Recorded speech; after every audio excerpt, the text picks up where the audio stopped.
నమస్తే, నేను Roja. Welcome to weekend guest. లెక్కల మాస్టర్ ఈ లెక్క తప్పలేదు. ఊహించిన రిజల్ట్ని ఇచ్చేశారు ప్రేక్షకులు. ఎంతో ప్రేమతో, నాన్నకు ప్రేమతో అందిస్తే అంతకంటే రెట్టింపు ప్రేమతో రిసీవ్ చేసుకున్నారు audience.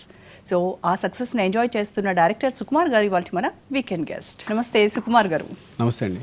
So first congratulations. Thank you అండి. చాలా పెద్ద సక్సెస్ని మీరు ఎంజాయ్ చేస్తూ ఉన్నారనుకుంటున్నాను. దానికి నా వంతుగా thank you for this. Thank you. So ఎలా రెస్పాన్స్ చూసి, అంటే నేను చెప్పింది కరెక్టేనా? ఊహించిన రెస్పాన్స్ వచ్చిందా? ఊహించనిది ఏమన్నా తగిలిందా? చాలా బాగుందండి. అంతే అంతే. Definitely I think it's very big success for మీ. నా మొత్తం సినిమాలో this is very big success. So success మీట్లో కూడా మీ ప్రేమనంతా మొత్తం మీ టీం మెంబర్స్ అందరూ షేర్ చేసుకుంటూ ఉన్నారు. అది చాలా కన్నుల పండుగ, కన్నుల విందుగా ఉంది మాకు చూడటానికి. అవునవును. అంత టీం మొత్తము ఒక కుటుంబంలా కలిసిపోయారేమో అనిపిస్తోంది. అవునండి, అవును. ఎందుకంటే ఎమోషనల్ జర్నీ టోటల్గా సినిమా అంతా కూడా. సో అన్ని క్యారెక్టర్స్ ఉంటాయి సినిమా అంతా. ఇట్స్ లైక్ పైగా లండన్, ఇక్కడంటే ఎవరింటి వాళ్ళు వెళ్ళిపోతుంటారు, మళ్ళీ మార్నింగ్ వస్తారు. సో ఈవినింగ్ అయితే మళ్ళీ మేమందరమే కలుసుకుంటాం. సో ఆ విధంగా కూడా ఏంటంటే ఎప్పుడు కలిసి జర్నీ చేయడం వల్ల అంటే ఒక్కరు షూటింగ్ లేకపోయినా అక్కడే ఉండాల్సి వస్తుంది కంపల్సరీ. సో మళ్ళీ ఇండియా వెళ్ళి రావడం కుదరదు. సో అందరూ సెటిల్ ఉంటారు. నిజంగా 6 months అనేది ఒక ఫ్యామిలీలా బాగా కలిసిపోయారు. అందుకే చాలా ఎక్సైట్ అయిపోయారు సక్సెస్ మీట్లో కూడా ఎన్టీఆర్ గారు. అదే తారక్ అంటున్నాడు ఏంటంటే మేము ఎప్పుడు కలిసినా అందరూ ఎమోషనల్ అయిపోతారు, ఏ మీట్ అయినా సరే. అంత బాండ్ ఏర్పడింది మూవీతో. అవునండి. నార్మల్గా వి డోంట్ సీ రెగ్యులర్లీ కదా this kind of environment between team members కదా. సో ఇది ఒక కొత్త ట్రెండ్ని సృష్టిస్తోందేమో. ఏమో మీరే చెప్పాలి. రైట్. సో నాన్నకు ప్రేమతో చాలా మీరు కూడా ఎమోషనల్గా నాన్నగారికి ఉత్తరం రాశారు. అంటే అది చూస్తే నిజంగా హృదయం ఉన్న ప్రతి ఒక్కళ్ళు కళ్ళు చెమరుస్తాయి. సో అంత ఎమోషనల్గా అవ్వడానికి వెనక బలమైన కారణం ఏంటి? లేదండి, ఏ తండ్రి కొడుకుల మధ్య అనుబంధం ఉంటుంది. నాకు అనుబంధం ఎక్స్ప్రెస్ చేసే అవకాశం దొరికింది అంతే. ఇప్పుడు నేను ఒక సినిమా తీశాను కాబట్టి అదే ఎమోషన్ మీద అలా ఎక్స్ప్రెస్ చేసే అవకాశం, అది పేపర్లో అవ్వచ్చు, టీవీలో అవ్వచ్చు, ఏదైనా. సో నిజంగా 2 ఆపర్చునిటీ వస్తే ఎవరి ఫీలింగ్ అయినా అదే. టైటిల్ సాంగ్ నాన్నకు ప్రేమతో చాలా అందరికీ, ప్రతి ఒక్కళ్ళకి చిన్న పెద్ద తేడా లేకుండా అందరికీ రీచ్ అయింది. సో ఆడియో కూడా బిగ్ సక్సెస్, మూవీకి చాలా ఎసెట్ అయింది. So Devi Sri and me combination అలా కంటిన్యూ అవుతుంది. సో మ్యూజిక్ గురించి ప్రత్యేకంగా ఏం చెప్తారు? ఏ ఇద్దరు వ్యక్తుల మధ్య అనుబంధం చెప్పానా సరే రకరకాల ఇన్సిడెంట్స్ చెప్పాలి, లేకపోతే వేరే వేరే కారణాలు చెప్పాలి, మా ఇద్దరి మధ్య ఎందుకు అనుబంధం ఉందని చెప్పాలి అంటారు. ఇవేవి లేకపోయినా కూడా ఎప్పుడు మ్యూజిక్ అనేది నాకు దేవికి మధ్య ఒక అనుబంధంలో నిలుస్తూనే ఉందన్నమాట. సో మీ ఇద్దరం ఫెవికాల్ అనమాట. మా మధ్య మ్యూజిక్ అనేది ఫెవికాల్. ఓకే. సో తను ఒక మ్యూజిక్ డైరెక్టర్గా చాలా నేను అంటే మ్యూజిక్ డైరెక్టర్గా చాలా ఏమన్నా I think very big fan of భక్తుడికి అనుసంధానం లాగా. ఎగ్జాక్ట్గా సుకుమార్కి దేవుడు అయితే నేను భక్తుడిని అంతే. మ్యూజిక్. ఓహో, సో పెద్ద క్రెడిట్ ఇచ్చారు. బికాజ్ మ్యూజిక్ ఈజ్ గాడ్ కదా. ప్రపంచంలో మనకి ఎన్ని కళ్ళు ఉన్నాయి, అన్ని కళ్ళు కూడా మ్యూజిక్ ఉన్న స్థానాన్ని అందుకోవాలని ట్రై చేస్తుంటాయంట. ఇప్పుడు డేవిడ్ డైరెక్షన్ చేయగలరు కానీ మ్యూజిక్ చేయలేను. అది మ్యూజిక్ గొప్పతనం. సో సెపరేట్ జీన్స్ ఉండాలి, సెపరేట్ రిథమ్ ఉండాలి బాడీలో. సో మీకు బాగా నచ్చిన నెంబర్ ఏంటండి ఇందులో? Love me again. సో అంటే అంత బాగా రావడానికి మరి మీరు కూడా ఏమైనా సిట్టింగ్స్లో కూర్చొని లిరిక్స్లో కానీ మ్యూజిక్ దీనిలో కూడా ఏమైనా కూర్చున్నారా? మీకు ఒకటే చెప్తానంటే, సాధారణంగా మ్యూజిక్ అనేది రాబడ్డం కూర్చొని బాగా చేయించుకున్నాడు సుకుమార్ అనేది ఉంటుంది మామూలుగా. డైరెక్టర్ బాగా చేయించుకుంటున్నాడు, చూసి బాగా చేయించుకుంటున్నాడు లేకపోతే అని. మ్యూజిక్కే నాకు తెలియనప్పుడు ఇంకా బాగా చేయించుకోవడం అర్థం ఉంది. ఏదైనా ఉంటే ఇది బాగుంది అని చెప్తాం అంతే, ఇది బాగాలేదు. యూజువల్గా వింటూ ఉంటాం డైరెక్టర్స్ ఖచ్చితంగా మ్యూజిక్ సిట్టింగ్స్లో ఉంటారు. అంటే మనకు కావాల్సిన సిచ్యువేషన్ తెలియాలి కదా మ్యూజిక్ డైరెక్టర్కి. ఇది సిచ్యువేషన్, ఇక్కడ ఇలాంటి నెంబర్ ఏదో రావాలి అని. అంటే మినిమం ఒక లేయర్ అనేది, అక్కడ ఫీల్ అనేది మ్యూజిక్ డైరెక్టర్కి అందించాలి. అంతవరకే మా బాధ్యత అనమాట. అది వచ్చిన తర్వాత మనం వినసొంపుగా ఉంటే దిస్ ఇస్ గుడ్ అని చెప్తాం అంతే. సో దానికంటూ నామ్స్ ఏమీ లేవు. మీ ఇద్దరికి ఉన్న బాండ్తో ఖచ్చితంగా అంటే సాధారణంగా మా ఇద్దరి మధ్య బాండ్స్లో మేబీ సినిమాకి 6 songs అనుకునే యూస్ చేస్తాం అంతే. ఇట్లా ప్రతి సాంగ్కి ఒక 3-4 ఆల్టర్నేట్ ట్యూన్స్ అవిని అందులో ఒక సాంగ్ సెలెక్ట్ చేసుకుని అలా ఉండదు. దేవుడు కూడా అది ఎప్పుడు కంఫర్ట్గా ఫీల్ అవుతుంటాడు. మా అయితే ఒక 7 tunes, మేబీ 8 tunes అంతే సినిమా మొత్తాన్ని చేసేది మేము మొత్తం. ఓకే. ఈ సినిమాకి సంబంధించిన సాంగ్స్ తీసుకుంటే అందులో నాకు తెలిసి ఆల్టర్నేట్ చేసిందే లేదు. ఒక్క ఫస్ట్ సాంగ్ పల్లెవి మాత్రం వేరే మార్చాడు అంతే తప్ప ఇంకే సాంగ్కి ఆల్టర్నేట్ లేదు. సో ఇచ్చిన డైరెక్ట్ ట్యూన్ అంతా okay. So mass hero NTR పెట్టి కత్తులు బాంబులు ఫైటింగ్స్ అలాంటివి ఏం లేకుండా ఇలా కామ్గా ఒక రివెంజ్ తీర్చుకునే స్టోరీ అయినప్పటికీ కూడాను అంత అలా తీసుకెళ్ళగలగడం అలా మెయింటైన్ చేయడం చాలా కష్టం అనిపించింది. లేదండి, ఎందుకంటే ముందు క్యారెక్టరేషన్ అలా ఉంది. క్యారెక్టరేషన్ అంటే కథ అలా ఉన్నప్పుడు దానికి స్క్రీన్ ప్లే అట్లాగే ఉంటుంది. నేను ముందు నుంచి చెప్తున్నాను ఎలా అంటే తారక్ చేతిలో ఒక కత్తితో పౌరుషం చూపించడం, కత్తి తీసిన అదే ఎమోషన్ చూపించగలుగుతాను. అంటే కత్తి ఉన్నట్టే ఉంటుంది అనమాట తన ఫేస్లో. సో అంత సటిల్గా ఎక్స్ప్రెస్ చేయగలడు ఏ ఎమోషన్ అయినా సరే. It's like a poetry on his face అనమాట. అతని ఫేస్ ఒక తెల్ల కాగితం అయితే సో తన ఎక్స్ప్రెషన్స్ అనే పొయిటరీ రాస్తుంటాడు ఫేస్ మీద. It's like is amazing. అందువల్ల నాకు పెద్ద ప్రాబ్లం కాలేదు. సో అది రిస్క్ అనిపించలేదు కూడా. మామూలుగా ఈ మధ్య సుకుమార్ మూవీస్లో హీరో హీరోయిన్స్ మధ్య లిప్ లాక్స్ కనబడుతూ ఉన్నాయి. అవును. సో అది ఏమైనా సెంటిమెంటా? సెంటిమెంట్ అనుకోండి పోనీ. సో రొమాన్స్ కాదనమాట సెంటిమెంట్ అయితే. అదే కదా చూడండి. సో అంటే దానికి ఏమైనా అంటే స్టోరీలో ఉండేలాగానే లేదంటే ఇప్పుడు మనం అనుకున్నట్టుగా సెంటిమెంట్ లేదంటే రొమాన్స్ వర్కౌట్ అవ్వడం కోసం ఏమైనా పెట్టిస్తూ ఉన్నారా?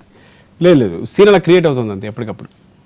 మనం రాసుకునేదే కదా. మనం రాసుకునేదే. మేబీ మన నాలో రొమాన్స్ అలా బయటకు వస్తుంది. పర్టికులర్గా నాన్నకు ప్రేమతో లండన్లోనే తీయాలా లేదంటే ఇండియాలో అంత రిచ్గా మనం చూపించలేమంటారా? ప్రధానికి సెట్ అయ్యాల్సి వస్తుంది. సెటర్స్ వస్తుంది, రోడ్స్, ఇవన్నీ రకరకాల ప్రాబ్లమ్స్ వస్తాయి. పర్టికులర్ లొకేషన్ వెతుక్కోవడం కానీ, ఇంకా ఫ్రాంక్గా చెప్పాలంటే అక్కడే పర్మిషన్స్ తీసి ఇక్కడ పర్మిషన్స్ చాలా కష్టం. ఇక్కడ మనకున్న ప్రాబ్లమ్స్ వల్ల చాలా కష్టం ఇక్కడ పర్మిషన్స్ కొన్ని కొన్ని చేయాలంటే. సో అదే తీసుకుంటే కనుక కథ ఇమేజ్ కూడా అలాగే ఉంది టోటల్గా. సో డెఫినెట్గా స్క్రీన్ ప్లే హెల్ప్ అవుద్ది ఆ రిచ్నెస్ అనేది. ఎందుకంటే యూకేలో ఎక్కడ పెట్టినా రిచ్నెస్ ఉంటుంది.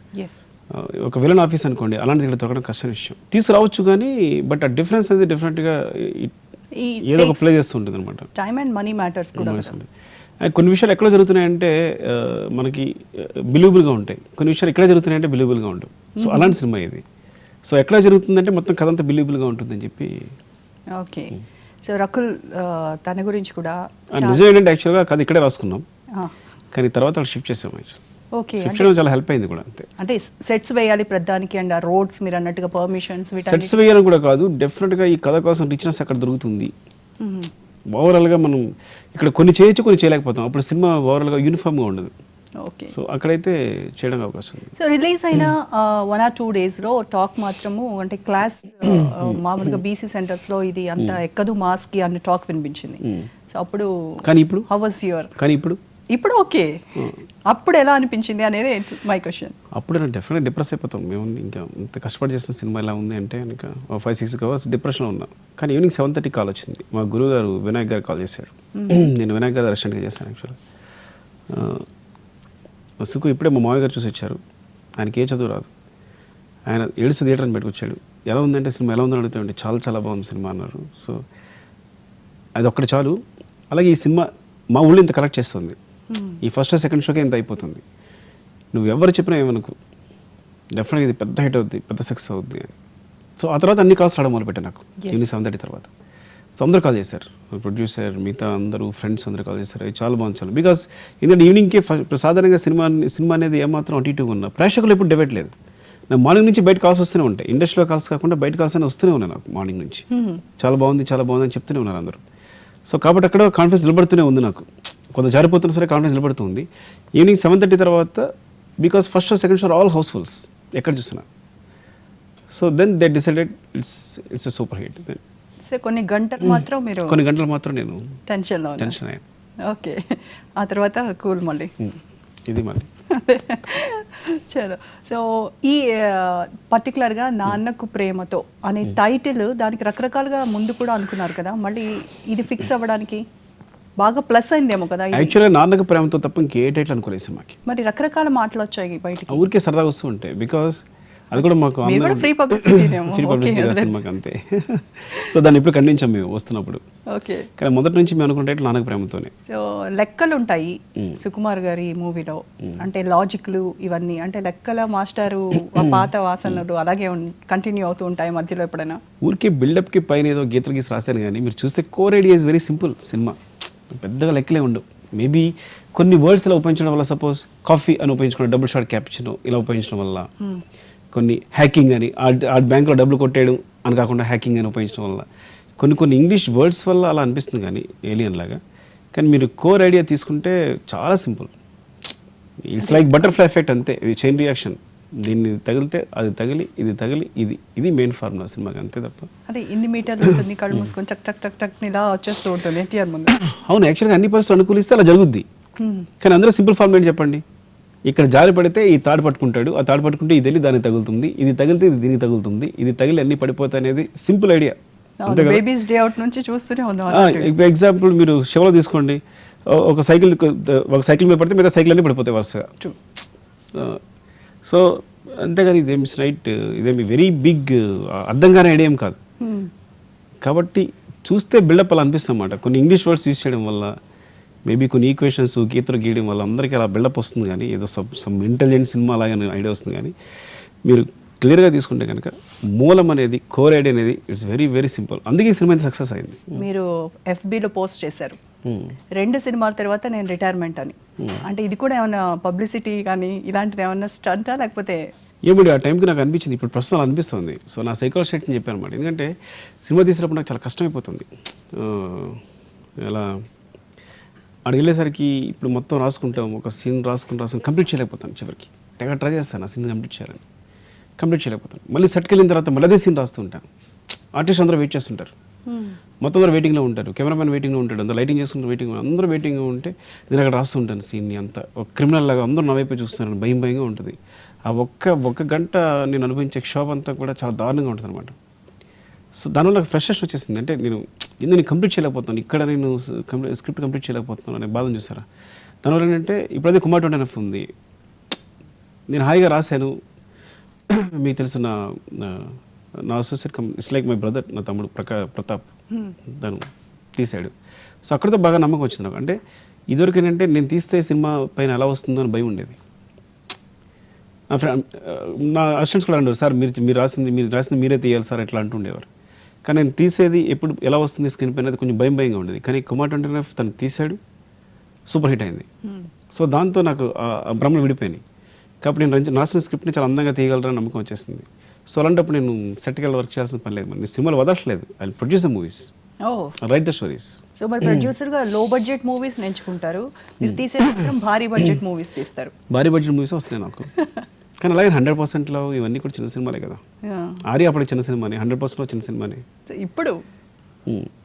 ఇప్పుడు అంటే 1 తర్వాత నాకు వెంటనే ముందు ఆల్రెడీ తారక్ నుంచి కమిట్మెంట్ ఇద్దరు కలిసి చేద్దాం అనుకుంటున్నాం. అది కంటిన్యూ. తారక్తో వచ్చేసినప్పుడు చిన్న సినిమా తీయలేం కదా, కంపల్సరీ పెద్ద సినిమాలు తీయగలి కదా. హాలీవుడ్ మూవీస్ ఇంపాక్ట్ ఉంటుంది ఎక్కువగా సుకుమార్ సినిమాల మీద అంటూ ఉంటారు. How far it is true? ఈ మూవీలో కూడా ఒక హాలీవుడ్ మూవీ సీన్ పెట్టారు అని కూడా లేదు. అంటే ఎక్కడైనా ఇప్పుడు వన్కి నాకు అదే క్వశ్చన్ అడిగారు, ఒక అతను వచ్చి అడిగాడు నన్ను, చెవులో రైమ్ వచ్చింది కదా కనెక్షన్, ఎక్కడ కొట్టేసావు అని. సరే చూపించండి నాకు ఏదన్నా షోమి ఎక్కడైనా. ఈ రూబిక్స్ క్యూబ్ పజిల్ ఉంది కదా, అది ఎక్కడ కొట్టేసావు అని అడిగాడు. చూపించండి ఇంద్రేనా. ఈ ఫొటోస్ అనేది తీసిన అది ఉంది కదా, కనెక్షన్ ఉంది కదా, అది ఎక్కడ కొట్టేసావు అన్నాడు. చూపించండి. సో ఎందుకంటే ఇప్పుడు నిజంగా కూడా హాలీవుడ్లో ఎవరైనా తీసినా అది ఒక బ్రెయిన్ ఆలోచించే కదా, ఒక హ్యూమన్ బ్రెయిన్ ఆలోచించే కదా, ఒక మనిషి ఆలోచించే కదా. కష్టపడి ఆలోచించి తీసిన సినిమాను కూడా ఏదైనా చేస్తే ఏమైనా చేశారనొచ్చు. కానీ ఇట్లా ఆలోచించినప్పుడు కూడా ఐ థింక్ నా ఫీజులు ఎగిరిపోయాయి. ఇప్పుడు ఇంక అనవసరం అలా తీయడం. కానీ I can better will copy a movie and paste it, that's enough as it is. అనవసరం పేరు మార్పు. ఇంత ఇప్పుడు నా దగ్గర బ్రెయిన్స్ ఉన్నాయి, నేనే కాదు నా టీం ఉంది. మేము కష్టపడి థింక్ చేసి ఆలోచించిన సినిమాని తీసుకొచ్చి ఇలాంటి చేస్తే ఇంకా అనవసరం. నేను కాపీ చేసుకుంటా కూర్చొని సినిమాని తీసుకుని కష్టపడి ఆలోచించాల్సిన అవసరం లేదు నాకు. ఇంకా చాలా కోపం అనిపిస్తుంది, బాధ అనిపిస్తుంది నాకు. దేవిశ్రీ ప్రసాద్ని మరి హీరోగా చూపిస్తానన్నారు. ఆ విషయాలు ఏవి మాట్లాడుకోక ముందే మీరు రిటైర్మెంట్ అని చెప్తే ఆ ప్రాజెక్ట్ ఎక్కడి వరకు వచ్చింది, ఏమవుతోంది? మీతో కలిసి సినిమా చేయబోతున్నాం హీరోగా. సో 2 సినిమాల తర్వాత రిటైర్మెంట్ అంటే ఆ రెండిట్లో ఇది ఒకటి ఉంది. ఈ రెండిట్లో ఆ సినిమా ఒకటి కంపల్సరీ. ఓకే. సో ఇంకొక మూవీ ఏంటి చెప్తాను. అది ఈ చర్చల దశలో ఉంది అంటాం కదా, అలాంటి కోట్ చర్చల దశలో. ఒకటైతే దేవిశ్రీ ప్రసాద్. సో మరి దేవిశ్రీ ప్రసాద్ మ్యూజిక్ డైరెక్టర్గా ఉండి హీరోగా టర్న్ అవుతున్నారు. మరి సుకుమార్ డైరెక్టర్ నుంచి ప్రొడ్యూసర్గానైనా మళ్ళీ తెర మీద కూడా ఏమైనా కనిపించే ఛాన్స్ ఏమైనా ఉంటుందా? లేదు, నేను ఇది చాలు. దేవిశ్రీ ప్రసాద్ పక్కన హీరోయిన్ ఎవరు? ఓకే, లేదు ఇంకేం డిసైడ్ కాలేదు అన్ని. So curiosity, out of curiosity I'm asking, Devi Sri Prasad సినిమాకి మ్యూజిక్ కూడా అతనేనా? తనే కదా, ఇంకెవరున్నారు? అంతే కదా. ఇది క్లియర్. దేశ్ ప్రసాద్ మేబీ డిఎస్పీ చేస్తాడు మ్యూజిక్, దేశ్ ప్రసాద్ కాకుండా. ఓకే. సో మళ్ళీ మీరు ఆర్య 2 లాంటి ఒక లవ్ ఎంటర్టైనర్తో ఎన్ని రోజుల్లో మా ముందుకు వస్తారు? మీరేమో 2 సినిమాలని చెప్తున్నారు, ఒకటి దేవిది అంటున్నారు, మరి ఇంకొకటి ఆర్య లాంటి మూవీని అనుకోవచ్చా? ఇంకా లేదు, ఐ థింక్ వీఆర్ రైటింగ్. ఇంకా అది కూడా అవును. నిర్మాతగా భారీ బడ్జెట్ మూవీని కూడా మేము ఎక్స్పెక్ట్ చేయొచ్చా మీ అస్సలు బ్యానర్ సమస్య నుంచి? లేదు. లేదు, నాకు తెలియదు అంత మేనేజ్ చేయడు. ఏదో చిన్న సినిమాలు. లో బడ్జెట్ మూవీస్. అవును. కుమారి 21F రిలీజ్ అప్పుడు కూడా మన అందరికీ తెలుసు ఒక కామెంట్ వినిపించింది, అంటే బాగా ఒక ఇమేజ్ ఉన్న హీరో అయితే ఈ సినిమా ఇంకా హిట్ అయ్యేది అని అన్నారు. So, లేదండి, రాజుకి అప్పుడే 2 సినిమాలు హిట్లు రాస్తానికి అందుకు బాగా హెల్ప్ అంటే అయింది. ఇంకా బాగా ఇమేజ్ ఉన్న హీరో అని రామ్ గోపాల్ వర్మనే అన్నారు. నా రంగభవన్ అంటే ఇష్టం, ఆయన ఏం చెప్తుంది కరెక్టే. ఓకే. మీ పిల్లల గురించి అండ్ మీ పార్ట్నర్ గురించి. మావాడి పేరు హంసిని, పిల్లలు సుకృతివేణి, సుక్రాంత్ నాయుడు. నేను సుకుమార్. వావ్, సుకుమార్, సుకృతివేణి, సుక్రాంత్. గుడ్. సుక్కు సుక్కు సుక్కు అన్నమాట. ఓకే. సో కుమారి 21F అనే టైటిల్ కూడా మళ్ళీ లెక్కల మాస్టారు లెక్కలు తప్పకూడదని అది పెట్టారా 21? అది పెట్టడం కారణం అంటే జస్ట్ ఒక అమ్మాయి గురించి ఆలోచించడానికి, చెప్పడానికి అమ్మాయి గతం కానీ లేదా అమ్మాయి ఏం చేసింది, ఏం మాట్లాడింది, ఎప్పటికప్పుడు ఈజ్ వెరీ ఫ్రెష్ లైఫ్ అనేది ఉన్న కొంచెం లైఫ్. ఈ మూమెంట్నే మనం ఎంజాయ్ చేయాలి. సో ముందు వెనకాల లెక్కలు అన్నీ వేసుకుని ఆలోచించకూడదు అని. సో జస్ట్ అమ్మాయి ఏజ్, అమ్మాయి జెండర్ నేమ్ తెలిస్తే చాలు, ప్రేమించవచ్చు. అమ్మాయి గతం ఏంటి, ఏం చేసింది, ఎవరితో మాట్లాడింది, ఇవన్నీ అక్కర్లేదు.